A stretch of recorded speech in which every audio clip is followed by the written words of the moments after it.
दोस्तों नमस्कार। आज एक बार फिर से आप लोगों के साथ रूबरू हो रहा हूँ। कुछ बातें हैं जिस पे बोलने की इच्छा हुई और अपने विचार साझा करने की हसरत हुई, तो आप लोगों के सामने उपस्थित हुआ हूँ, मौजूद हुआ हूँ। ज़्यादा टाइम नहीं लूँगा। एक तो आज जो जिस तरीके से धर्म गुरुओं ने एक बयान दिया और उसके बाद से जो पूरे देश में बवेला मचा है और सब तमाम टीवी चैनल्स जिस तरीके से चीख चीख के चिल्ला चिल्ला कर राष्ट्रपिता, राष्ट्रपुत्र महात्मा गांधी, सुभाष चंद्र बोस जो कर रहे हैं, यार शहीदों का ऐसे अपमान मत करो भाई, मत करो। गांधी भी जरूरी थे, सुभाष चंद्र बोस भी जरूरी थे, भगत सिंह भी जरूरी थे, चंद्रशेखर आज़ाद भी जरूरी थे, खुदीराम बोस भी जरूरी थे, सब लोग जरूरी थे। आज़ादी में जिन लोगों ने आहुति दी, नाम गिना सबका नहीं ले सकता यहाँ पे, तमाम लोग थे, सबकी अपनी अपनी अहमियत थी। किसी एक के बलबूते आज़ादी नहीं मिली, सबका कलेक्टिव इफर्ट था। उसके पीछे भी कई ऐसे अज्ञात लोग थे जिनके नाम भी हम नहीं जानते, क्योंकि पूरी आज़ाद हिंद फौज में केवल सुभाष चंद्र बोस जी ही नहीं, साहब ही नहीं थे। अहिंसा की लड़ाई में केवल गांधी जी ही नहीं थे, उनके पीछे तमाम वो हिंदुस्तान की आवाम थी, जनता थी, वो सभी योद्धा थे। इसलिए किसी के भी नाम को इस तरीके से मत उछालो यार। और धर्म गुरुओं, आप लोगों से निवेदन है कि धर्म की बात कीजिए। कहाँ आप लोग भी राजनीति में कूदे चले जा रहे हैं, अच्छा नहीं लग रहा है। हिंदुस्तान और इतना पावन पवित्र इतिहास है, इतनी पावन पवित्र संस्कृति है हम लोग की, उसको धूमिल कृपया कोई भी ना करे। पहली बात तो ये। दूसरी बात, नीतीश जी हमारे जो भविष्य के गांधी हैं, इसलिए क्योंकि जिस काम में वो लगे हैं उसमें सफल होंगे तो गांधी होंगे, भविष्य के गांधी वही होंगे। तो आपने जिस तरीके से पहले एक बार शिक्षक लोगों को खुले में शौच करने वालों की निगरानी करने की बागडोर थमा दी थी और कहा था कि आप देखिए जो कौन खुले में शौच कर रहा है उसको पकड़िए, उसको दंडित करवाइए और कीजिए और ये कीजिए, इसकी जानकारी यहाँ दीजिए वहाँ दीजिए। आपने एक बार तो मास्टर साहब लोगों से ये करवाया और अब दोबारा जो ये नशाखोरों की पकड़ धक्कड़ और नशा के कारोबारियों की, अवैध कारोबारियों की पकड़ धक्कड़ कराने का जिम्मा जो आप ये बिहार के निरीह शिक्षकों के ऊपर कंधे पर डाल रहे हैं। शराब माफिया कितने बड़े रूप में आपके प्रदेश में पनप चुके हैं और कितना बड़ा उद्योग हो चुका है और किस तरीके से इसके लिए खून खराबे की नौबत आ रही है।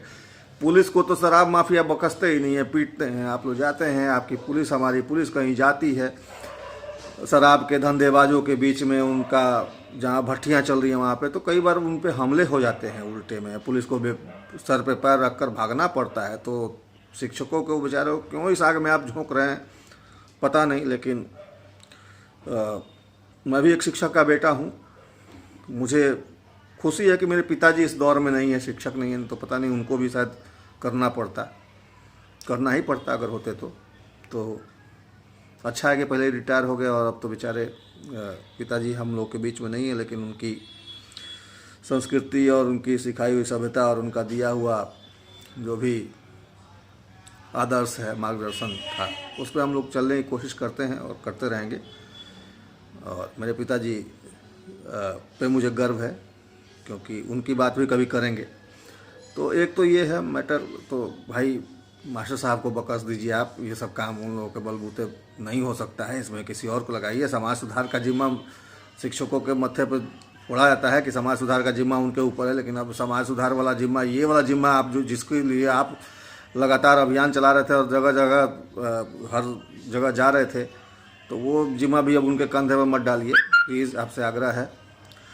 तीसरी बात कि पंजाब में देख रहा हूँ कि चन्नी और साहब दो जगह से चुनाव लड़ रहे हैं और उसके बाद वहाँ सिद्धू जी भी अपना गणित भाग लगा रहे हैं। तो सिद्धू जी हैं भाई बहुत बड़े खिलाड़ी, और हम लोग के बिहार में कहा था खिलाड़ी, तो खिलाड़ी हैं वो। चन्नी साहब थोड़ा चौंकिएगा और चौंक के ही रहिएगा, क्योंकि आपको चवन्नी बनाने में सिद्धू साहब ही लगे हुए हैं। भाजपा और बाकी लोगों से आपकी लड़ाई बाद में है, पहले आपकी लड़ाई अपने घर में है। तो सिद्धू साहब से थोड़ा बच के भाई, खिलाड़ी हैं।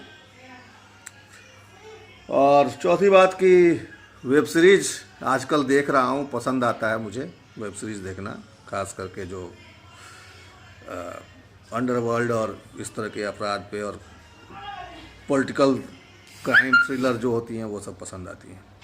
एक आज देखा है मैंने, ट्रेलर आया रुद्रा का, डिज्नी हॉटस्टार पे ये स्ट्रीम किया जाएगा। फिलहाल इसका ट्रेलर आया। अजय देवगन साहब इसमें डेब्यू कर रहे हैं OTT प्लेटफॉर्म पे।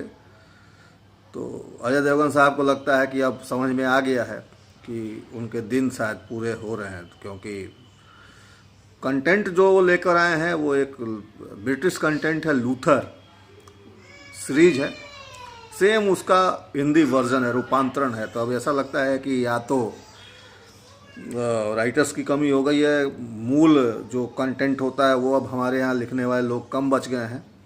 लेकिन अच्छा है, इस पे विचार करना चाहिए और मूल कंटेंट लेकर आए अजय देवगन साहब तो ज़्यादा अच्छा रहता है। अजय देवगन आ रहे हैं, स्वागत है उनका OTT प्लेटफॉर्म पे, लेकिन इस तरीके से आएंगे ये थोड़ा सा कहीं ना कहीं उनके जो प्रशंसक है उनको कचोटेगा। फिलहाल देखा जाएगा कि अजय देवगन की अदायगी और अदाकारी के तो हम लोग कायल हैं, निसंदेह उनकी अदाकारी लाजवाब होगी, ट्रेलर से ही लग रहा है। तो इंतज़ार है लूथर के हिंदी वर्जन रुद्रा का भी। तो फिलहाल आज के बातचीत में इतना ही। आप लोग अपना प्यार और स्नेह बनाए रखिए। अच्छा लगे तो लाइक कमेंट जो भी आप शेयर जो भी कर सकते हैं कीजिए। सब्सक्राइब कीजिए मेरे YouTube चैनल को और बेल आइकन दबाना ज़रूर याद रखिएगा, क्योंकि कंटेंट आप तक जैसे ही मैं डालूँ आपको नोटिफिकेशन मिल जाए। इसलिए तो प्लीज़ लाइक कीजिए। कुछ अच्छी बातें ही करूँगा और बुरी बातें करूँ तो गाली दीजिए, सुनने के लिए तैयार हूँ। धन्यवाद।